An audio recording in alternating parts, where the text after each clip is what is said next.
as last week we had a very nice topic and a very heavy debate. As I took LeBron James, who took Michael Jordan, you saw the comments, I got blown out of the water. But that being said, I hope I can recount myself today. I'm Vincent Turner. Join me as the very talented head basketball coach at Carver High School, Mr. Bryan Spencer. And he got that game face on today. I know he ready. So if you like the video today, please come in and share this. We're going to debate who's the greatest coach of all time, Pat Riley or Phil Jackson. If you like the video today, please come in and share it. Enjoy this outstanding debate. So, Coach Spencer, yes, sir. How do you want to do this? Do you want me to go first or you go first? Or you do a coin flip? No, you let me go first last week, so I'll let you go first this week. Oh, okay. You sure about that? I'm positive, man. Let's do it. Okay. Are you sure? Well, I'm going to take Phil Jackson. I'm going to get right to the point. Phil Jackson. The reason I took Phil Jackson today is because I think he's the best basketball coach ever. He's won 11 championships, 2 as a player. He's got more than Red Auerbach. But this is the key. One of the keys that set out for me. He was assistant for the Chicago Bulls under Doug Collins till 1989. He took over that team kind of in the turmoil. And the biggest thing to me was he was able to get arguably the greatest player in the game, and Michael Jordan, to really buy into what he was doing for the Chicago Bulls organization.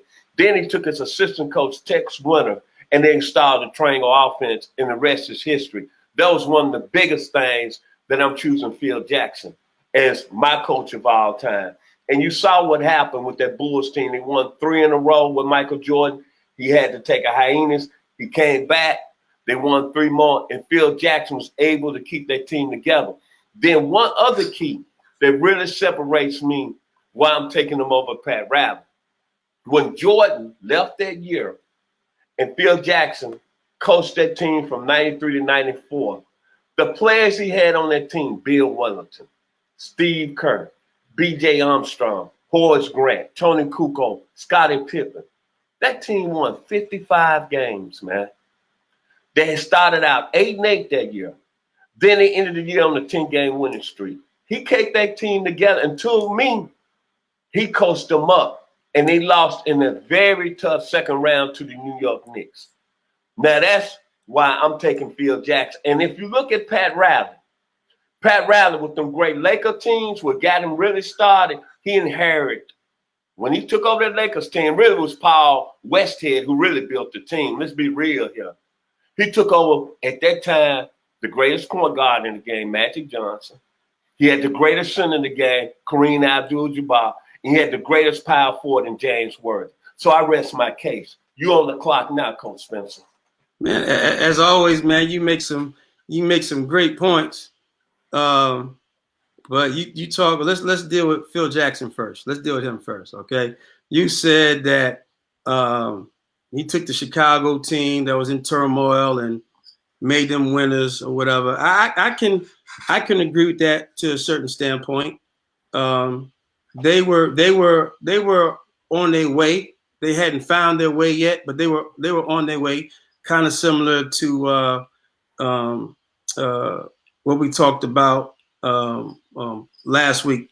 But my thing with Phil is this: yes, he got 11 rings. You can't knock that, right? Because NBA is about winning, so you can't knock what he's done. And yes, he won 6 with the Chicago Bulls, and he won 5, with the Lakers. And the argument that I always hear about, look at what Chicago did when Mike left. They won 55 games, right?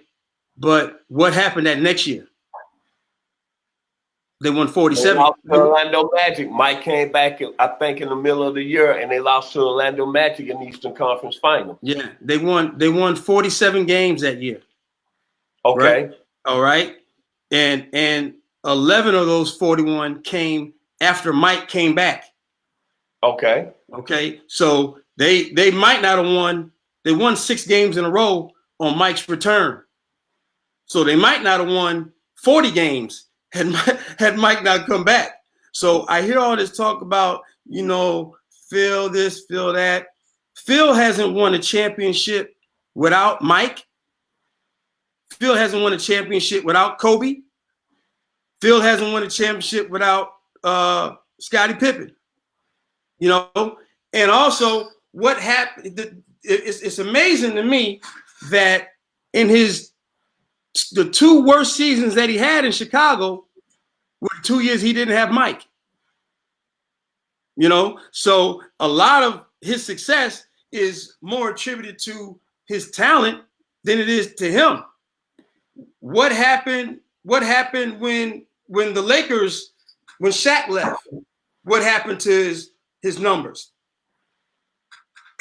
Nosedive. Okay. Nosedive. He had to wait till what? Till he got the talent back in. Paul Gasol and all them guys, till he got the talent back in, till he could win again. And on top of that, he's not even the architect of his own the Toronto offense. He's not even the architect of that. That's Tex Winters. He hasn't won a championship without Tex Winters either. Now, you take Pat Riley, and yes, when he took over the Lakers, there's no doubt about it, he inherited Hall of Famers. Magic, you know, Kareem, Worthy, no doubt about it. So Michael Cooper and Brian Scott in there too. I forgot their names too. While we talking. But in that era, Green. But in that era, that wasn't even a big deal. And that's why part of the debate last week, one of my problems with LeBron is I pointed out to you, Mike played against teams that had 2-3 Hall of Famers on every team. That wasn't the case. So same thing here. Back then, to have 3 guys of Magic, Kareem on the same team. I mean, when the Lakers played the Celtics, they were playing against the same thing. They were playing against 2-3 Hall of Famers. So it wasn't like it was an unlevel playing field. The playing field was the same. It was no different, right? And then, but let's take Pat Riley away from the Lakers. Let's take him to the Knicks. How many Hall of Famers did he coach on the Knicks squad? He had some gritty, tough players, though. How many Hall of Famers did he coach? Patrick Ewing. He had Doc Rivers. That's a pretty good coach. Patrick Ewing. Hold on now. I ain't gonna let you do that. I'm not gonna let you do that. Last week, Patrick Ewing was soft. Last week, Patrick Ewing was overrated. Now all of a sudden, Patrick Ewing is. Come on now, you can't play both sides of the fence. No, now I love Patrick Ewing. I think Patrick Ewing was a great pro. But last week you dogged him. Now to fit your argument, Patrick Ewing is such a great pro. Which one is it? Like I said, he had talent. He had Lando McDaniel. He had some tough, gritty play. And then he changed the game to playing that dirty ball. That dirty ball. They weren't even playing basketball when Pat Riley took over that team in New York. They was basically beating up a lot of teams. But you bringing up Phil Jackson, they won no championship. But let's be real. You a coach. Uh-huh. He won 55 games with that team of Steve Kerr, Bill Wellington, B.J. Armstrong. They weren't even expected to do nothing. He won 55 games with players that were average. Didn't I see Vince? And you take Pat Riley inherited a Lakers team that had Hall of Famers. Taylor made. Hey. He had at the time the greatest player. Hey, we need. There you go again. There you go. That cap action. Hey. Cap. When I lost my cap. I got you excited. Every time I get you excited, the cap come out. But listen. That's right. Listen. Here you go. Last week, I give you this. I got killed by the comments on that video about me taking LeBron on Mike Jordan. You're going to get killed again. You're going to get killed again. Coach Spencer. Baby, I love you. You cannot say Pat Riley didn't inherit an all-star team. With the Lakers. Come on, man. With the Lakers. Most definitely he did. What did he inherit in New York? I give you that. Okay. And listen, who played the championship teams that Phil Jackson coached in Chicago? What teams played him the toughest in the playoffs? It was the Knicks. Come on, man. Coached by who? It was the Knicks. Coached by who? Pat Riley. And how many Hall of Famers? And how many Hall of Famers did he have on his team? Who, the Knicks? Knicks won. Patrick Ewing. Okay. And you remember the year where the Knicks went up 2 games. They won the first 2 games of the series. And what Phil Jackson do after game 2? He went crying to the media. Come on, Coach. You don't want to go there, man. Come on, man. Let's keep it on the floor, baby. Let's keep it on the floor. Come on. I'm just telling you what it did. That's the coach. We're talking about Phil Jackson and Pat Riley. I'm telling you what Phil Jackson did after he went down 2-0 to the Knicks. He started crying to the media. I ain't getting no calls. They beating him up. And that. And then what? Mike had about 50 free throws the next 2 games. Come on, man. Phil Jackson. Listen, here's the deal, Vince. And I'm gonna tell you, here's the deal. Number one, we got to get the best production man in the land, Mr. Jeremiah Long. We got to get him to run back some of the footage of last week. Because last week, them guys from Chicago that you was talking about, the B.J. Armstrongs, the Will Purdue's, the Bill Winningtons, the Craig Hodges, all them guys, last week, you were telling me what? Them were great players. Great players. They was that. Now this week, you're saying they just average. Phil Jackson took some average guys and he made them this. You can't play both sides of the fence. They one or they the other. They one or the other. Right now. He's pulling it up right now. He pulling up the footage right now. Pull it up because it's gonna tell the truth. Now, Patrick Ewing, name his Batman. What you say, sir? Name Patrick Ewing's Batman. On any of them Knicks teams, who's his Batman? You had Orlando McDaniel. Okay. How do they compare to Scottie Pippen? They're not in this league. At all. I'll give you that. At all. Dennis Rodman. Name him too. I give you that. All right. Come on, man. But since you Pat Riley didn't coach anybody in that era with the Knicks close to the talent that Phil Jackson had in Chicago. And now remember this. Not only did, and this is another reason why my argument about Mike and LeBron, Mike made them guys better. It wasn't Phil. Mike made them guys better. And the evidence of it is that they won 55 games when Mike left. When LeBron leaves the team, they horrible. They trash. They go down in the dumps. So he didn't make nobody better, because if you make somebody better, when you leave, the fruit of what you did is going to show. Right? They won 55 games when Jordan stepped out that year. You're right. And then the next year they won 47. Let's go back. Okay. Let's don't talk about when Phil was complaining, as you say in that series, when Jordan came back and had 50. Let's go back the year that when the Knicks took the Bulls out in that grueling 7-game series, right? Right. Okay. The Knicks had a better team, correct? That's debatable. Okay. Phil didn't do a lot of crying and then, but you know how that series changed, right? Okay, your boy Pat Riley started doing a little crying. Remember that play when Scotty came down, when y'all had the cheerleader, since it seemed like you're a Knicks fan today? I'm a Knicks fan. I'm a Knicks fan. I'm not a Knicks. I'm a Knickerbocker. Oh, okay. I go back to when Phil Jackson was playing. Spike Lee, and you saw what Scotty did when he shut him up and changed the series when Scotty came. Excuse me.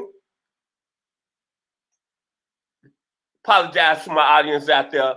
When Scotty came down there and put all, you know what I'm finna say, put all that in Patrick Ewing's mouth and dumped on him, had it changed that series. What did your boy Pat Riley do after that? I think the series kind of changed up. But see, you just mentioned one thing. You talking about his winning, right? You say Phil didn't win a championship when he didn't have Jordan Kobe, right? Right. Well, it's funny to me you didn't mention Pat Riley didn't win no championship when he left the Lakers, when he had the Knicks and they played Houston. He didn't win no championship either, right? He didn't get no chips. So both of them in the same boat. If you ask me. But what did Phil win? But what did Phil win, as you said, with these great Knicks teams? But they you say Phil was complaining. What did Pat Riley win? Patrick I Riley. can tell you this, zero. You're right. You're Zero. right. Since we talk about winning, that's how we judging this. Zero. You're right. And he didn't have Hall of Famers like Pat Riley. I mean, like Phil Jackson had. He just had Scottie Pippen, one player. Who else he had a Hall of Fame on that squad when Mike left? He didn't win nothing without Mike, with Scotty. Okay. They didn't win no championship. But the doors they didn't even get to the finals. But the doors were open when Mike stepped out for Pat Riley to be all this great coach. And when the doors, and he had it. He could prove to everybody in the world. And what did he do? When the he got a young man from Laos, Nigeria, by the name of Hakeem. Right. And Elijah Warren. Right. Out of the University of Houston. What did they do? They did this to the Knicks. You right. So you can't argue about no Pat Riley. Not against Phil Jackson. Listen. Against Phil Jackson. Listen. Phil Jackson gets credit where credit is due. He won. I give him that. All right. My question to you. How many win? My question to you is, what is a coach to you? That's my question. Because we arguing who's the better coach. Correct. So my question to you is, what is a coach?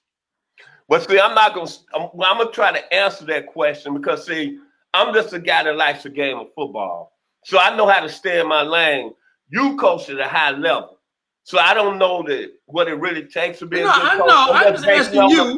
You ain't got to get all technical. I just want to know, in your opinion, what is a coach? You played sports. To me, okay, a coach to me, he takes lesser talent and overexceeds. Lesser talent and wins. That's me. He takes the underdog. As my great business partner, Ronnie Keeble, say, take less and win more. That's just my opinion. That's your opinion. Well, you just made my case. you just made my case. Right. You just made my case. Listen, he didn't have. I give you that. The greatest player. What else did they have? Listen, last week they had great players, Vince. That's what you said. No. That's what you said. Scotty and Mike. Well, don't try to flip the script today. I ain't flipping. What did the Lakers have when Pat Riley inherited and won them 3 chips with the Lakers? Hey, listen, what did he inherit? Listen, 100 yards. 100 yards of football fans. Please go back and watch last week's video of the debate between me and Mr. Football, Vincent Turner. Please go back and watch that debate and see what he said. The Michael Jordan, LeBron debate, and please go back and see what he said about the supporting cast that Michael Jordan had with the Chicago Bulls. Please go back and watch that. But Vince, I love your take on what a coach is. And that's why, in my opinion, I cannot debate and argue Phil Jackson winning 11 championships. I'm not even going to try and debate that. I'm not even going to try, right? My argument is Pat Riley, yes, he did inherit a great team. And you know what he did with that great team?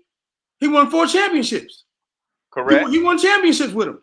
And when the great talent was taken from him, he still remained relevant. Those New York Knicks teams was relevant when he was there, even though he didn't have the talent. And that matches your definition of a coach. In my opinion, Phil Jackson does not maximize talent. Now, what he is, I'll give him this credit. He's a great manager of men. He's a great manager of personalities. He knows how to handle that. I give him that. I'm not even going to say he develops leaders. I don't even know if I want to give him that credit, right? But he's a great manager of men and personalities. Pat Riley took here's really the key point. And here's another way you test a coach. Not only does he maximize his talent, you'll like this because Bill Parcells coached your Dallas Cowboys. Pat Riley won with the Lakers with Showtime. Magic Johnson, full court alley-oops. Magic Johnson, behind. Now you see me, now you don't. He went with the Showtime, right? And then he went to New York. Then he went to New York. Opposite coast. I don't have the Showtime no more. Listen, now I got to punch you in the mouth. You come across that lane if you want to, Showtime. I'm gonna show you something. Come across that lane if you want to. It's like Bill Parcells is 3 yards in a cloud of dust, baby. We're gonna bang in here. We're gonna knock you in the mouth. We're gonna score about 80, 88 points. You're gonna score about 82. Then he went to Miami, and it was a little bit of both. I got a little Showtime with Hardaway and the double crossover. Whoop! And I got Alonzo Mourning blocking shots and slam dunking on you. It was a little bit of both. So Pat Riley won 3 different styles, 3 different teams, 3 different levels of talent. Phil Jackson only can win with that triangle system, only can win with the right talent with stars. A coach takes what he has and maximizes it and makes the best out of it. And in my opinion, I can't argue 11 rings to 5. I won't even try. But I can argue, all day long I can argue, can you win with what you have? Pat Riley has proven that no matter what he has, he's going to make it a winner. Phil Jackson, in my mind, hasn't proven that. He can't win unless he's got talent. That's why I say Pat Riley all day, every day in my book. And I rest my case. Well, that being said, I know where I need to take my place and sit down. Since you brought them points across like that, I give you that. Phil Jackson's only one with one style, which is a triangle offense. And you're totally correct. The epitome of a great coach, you are a great coach. I've always told you that. Is can you take your players and know what style they fit? And today, I got to give you kudos, man. I got to give you hand claps. I'm through. Appreciate I'm still taking Phil Jackson, baby, because of the 11 championships. But since you broke it down like that, hey, man, well said. That's why I consider you the best in the business, baby. Hey, man, no, I appreciate that. And everybody's going to, everybody's going to go with Phil Jackson. I know that. I know that. But here's what I know, Vince. I know that I coached some AAU basketball teams. Yes, sir. That I won games that I wasn't the better coach. Yes, sir. I just had better players. And yes, I knew that guy was coaching. And that's how I knew. I said, man, I got to become a better coach. I knew that. That guy, he was out coaching me, but them guys just wasn't strong enough. They wasn't fast enough. They wasn't tall enough. But those kids, I can almost guarantee you, when they stay under that type of tutelage and that type of training at a young age, by the time they hit high school and then them high school programs that they go to, they put them on that whey protein and creatine and all that type of stuff. They hit the weights because they know how to play. And now they get physically fit to compete against the guys that might be a little more physically talented. That's how you get what's the story like Hoosiers. You know what I'm saying? These kids really know how to play. They may not be as talented, but I know how to play the game. And so that's how I judge coaches, man. I just judge them on what type of adjustments do they make. Can they do different things with different players, different personnel? That's what I look at. I give you another guy I kind of like is Don Nelson. Yes, sir. He's done a lot of different ways. Everybody talking about small ball, man. Don Nelson did small ball years ago. Small ball ain't nothing new. Don Nelson was doing that years ago. So, but yeah, man, I know you're gonna win this debate in the comment section. Because people love Phil Jackson. Hey, that's totally correct. A lot of people love Phil, but since you broke it down like that, hey, I gotta agree. That's the best way. Can you coach with different styles? And can you take players that don't make it fit your system, put them in a system that's comfortable to them and win? And to me, that's the epitome of a great coach. But your final words on this subject, sir. Anything you want to leave us with? Yeah, just like last week, man. I had to give kudos to LeBron. I'm not taking anything away from Phil Jackson. I think one of the things that he's great at is getting guys to focus. And getting guys to buy into a system. I think that's one of the things that he's great at, and that's a part of coaching. That's a great part of coaching. Can you get guys to buy into your system and what it is that you're trying to do? So I definitely give Phil Jackson credit for that. But in my opinion, even though the numbers don't say in terms of championship rings that Pat Riley's a better coach, in my opinion, simply because that he maximized his talent. When he had talent, he won all the way. When he didn't have quite as much talent, he was still relevant and competed. And those that won the championships had to fight against him. So in my opinion, because he won in 3 different styles, 3 different cities, 3 different types of talent, I think, in my opinion, he's just a better coach than Phil Jackson. And that being said, that's inside segment today. Who's the better coach? I came in saying Phil Jackson, but since this great man broke it down to me, what Pat Riley done, I maybe have to recant my answer, and I might have to give a slight nod to Pat Riley. But I still take Phil Jackson because that's who I took. But I can't say no more. The young man broke it down. Mr. Bryan Spencer, head basketball coach at Carver College.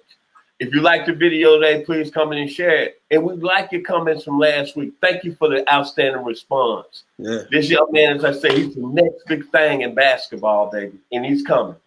So thank you. Have a blessed weekend. Stay safe. Wash your hands out there. We are 100 Yards for Bibles, our basketball segment today. Who's the better coach, Pat Riley and Phil Jackson? And joining me was the very talented Bryan Spencer of Carver College here in the Atlanta metro area by way of Syracuse University. Yes, sir, baby. That's who he likes. Yes, sir. God bless. Have a wonderful day.